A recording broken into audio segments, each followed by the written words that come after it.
توشہ case کے اندر عمران خان صاحب کو 3 سال کی سزا سنا دی گئی ہے اور ساتھ 1 لاکھ جرمانہ کیا گیا ہے۔ کورٹ نے ڈائریکشن دیا ہے آئی جی اسلام آباد کو کہ وارنٹ جو ہیں وہ ایگزیکیوٹ کروائیں،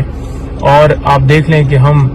صبح سے یہ استدعا کر رہے تھے، ہمارے جو جونیئر وکیل ہیں وہاں پر پیش ہوئے اور انہوں نے کہا کہ جو سینئر وکیل ہیں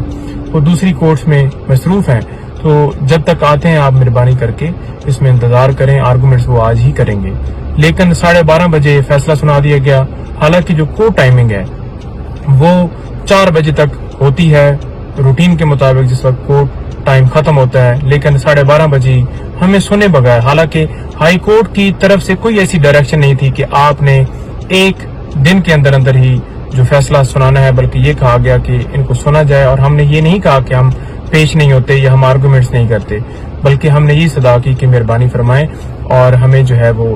ٹائم دیں۔ ہمارے جونیئر نے جا کے کہا، لیکن انہوں نے فیصلہ سنایا، ایک ایسا فیصلہ جو جس کے اندر کوئی شواہد ہی نہیں تھے، اور یہ کہا ہے کہ آپ نے جو ہے وہ یہ جرم کیا ہے، تو لہٰذا بڑا ہی آج افسوس کا دن ہے۔